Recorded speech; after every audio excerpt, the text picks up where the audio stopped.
Very heavy rain overnight. Middle patches of this ground are very heavy, but as Canterbury in possession just inside their own quarter. Watch these hits. The Parramatta forwards moving in very quickly, led by Taylor. Playing with a synthetic ball, just for your information too, Graeme. There. Thanks, Rex. As Tunks is met very, very solidly by Clinton. Penalty's gone to Canterbury.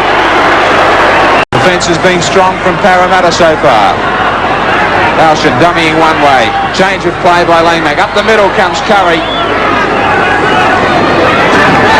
There they are now, just 12-13 metres away from the line. Back up the middle again, it's Tunks steamrolling their way right up the middle of the rucks. Alshin, Lamb, looking for support, finds Langmack. Oh, they've opened right up, Parramatta. Canterbury have been trying to pull right up the middle of the rucks, and that's where the hole came again. They just opened right up. State Bank replay will show just how easily they opened up after a bit of a pounding in the previous three rucks. Lamb suddenly changed direction, gave an in and away pass there to Langmack, swayed away beautifully from it. He went over virtually without a hand being laid on him. The penalties are all square, as you see, just 2-1 in the scrum, so nothing in that. Well, Grant has gone without it and picked up by Farrar. Farrar's not the fastest player in the world, but he's found somebody who is, and that's Steve O'Brien, who is all but in. Now Canterbury just continue the pressure, and away they go to score. And scores a very good try. Here's from the other angle. That was the intercept taken off the rebound of Grove. Now Grove's made no impression on him. The pass goes to O'Brien. O'Brien is caught from behind by a Parramatta player, number 2. And he's now going to get Farragher to go dummy half for him. Now Farragher goes right through the defence there of number 2 for Parramatta, Tony Chambers, and scores a very, very good try. Last tackle now for the Bulldogs. Langmack, long ball required, he dummied, nearly got right through, managed to upload, Alshin scored! Well, I don't know how they were allowed to keep the ball alive. They're just not putting the man to ground, Parramatta. To Lamb, then to Alshin, and away they went. A very soft try in my view. The players allowed to stand near the goal line like that in tackles. Well, it's just not on. Alshin, this will be the last tackle for Parramatta. They've got to keep it alive. Clinton trying to force it out. O'Brien knocks it down. 6 more tackles, but they won't get an opportunity. That'll be the end of the section for the first 40 minutes. And a good lead to Canterbury, 16-6. Their tries have come from Langmack, Farrar and Alshin. Lamb has kicked 2 goals from 3 attempts for the Parramatta side. A try to Jackson and a goal to Gunn, and 1 from 2. 16-6. We'll be back with more action in just a moment.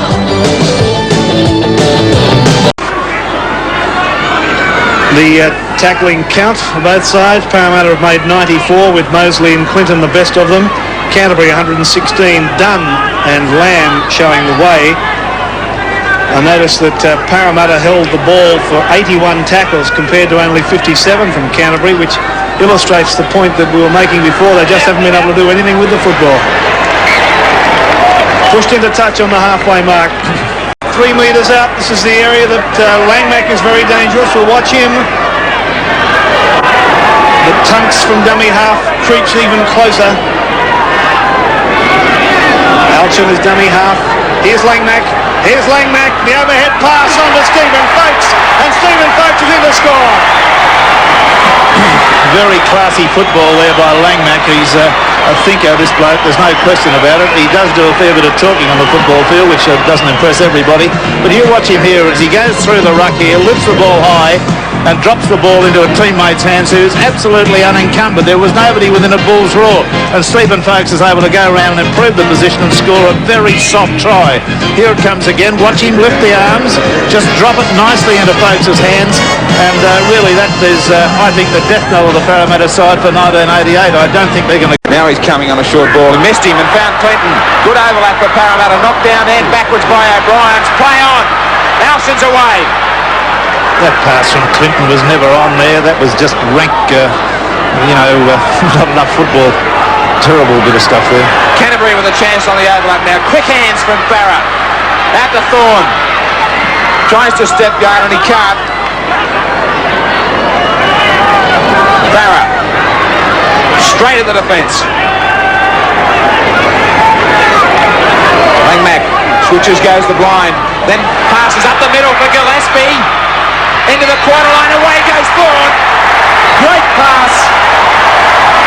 Great counter-attack from Canterbury. Langmack put Gillespie into the clear, then a great pass from the second rower to put Thorne over under the post. Yeah, well, if ever a player was really having a man of the match performance, it's Langmack today with his ball skills. He's really done marvellously well. Look at this Gillespie. He's taken the pass and then he fires a pass out here to the unmarked Thorne. Thorne is going to go around and improve the position and score fairly adjacent to the post. It's a wonderful try, really. It's a try that shows all the skill that Langmack has at his command, and we'll see it again. And the man that's really put all this game plan together for Canterbury, Phil Gould, is sidelined with Bill Anderson. Well, Phil, what goes through a coach's mind that was down 6-0 and all of a sudden he's got back to 28-6? It's really pleasing, Bill. We've still got 22 minutes left to play. A few things to be going through your mind at this particular time. We've just had Mark Sargent taken from the field with a bad groin injury, and Paul Langmack's down now, although he seems to be all right. Mate, it'd be obvious to everyone that when you've watched the video of Parramatta playing this game, that you went into it with a preparation to play through the forwards. That was the plan.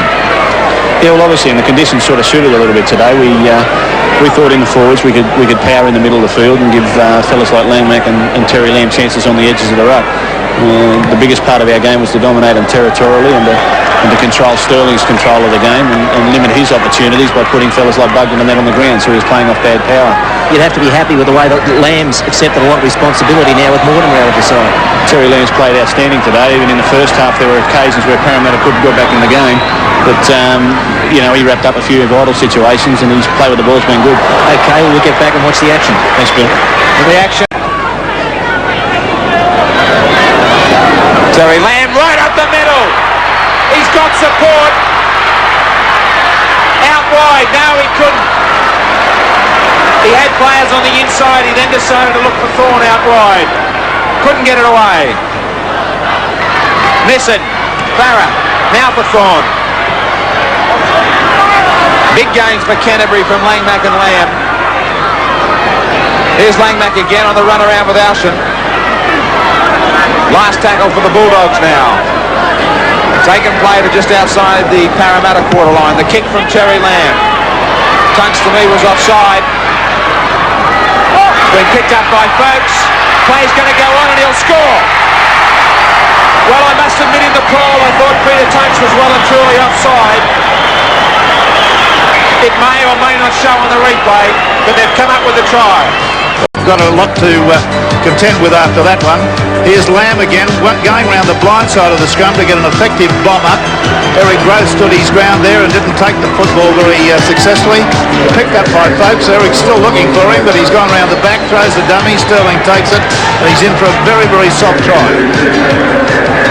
Well, a great doubt there that Lamb actually ran past Tunks. Folks comes up with the second try. Bill, a couple of changes. There have been 3 changes, one for Parramatta. Graham Setry in 22's gone on for Scott. In Canterbury, Brandon Lee in 26 for Peter Tunks, and Graham Pearce, brother of Wayne Pearce, in number 21 for Steve Folks.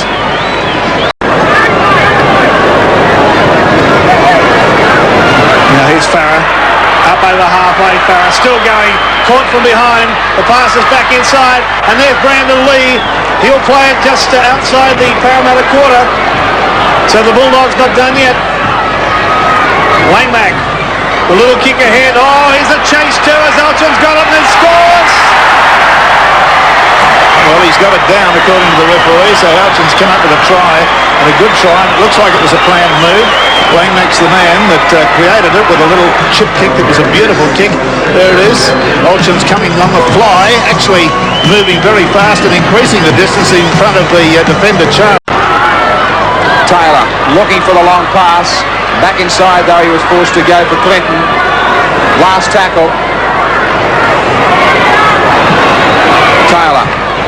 And again they resort for the bomb. Chalmers up high for it. Down it comes for Alshan. Just into the field of play. There's the siren. A vital game for both sides, but a strong win to Canterbury, and Parramatta looking likely as if they've gone in 88. Great performance from the Canterbury-Bankstown forwards especially, and there's the scoreline of 38-10. Well, the tries came to Langmack, Farrar, Olchen 2, Folkes 2, Thorne 1, Lamb 4 goals, and Farrar 1 goal. That was the 38 points. The Parramatta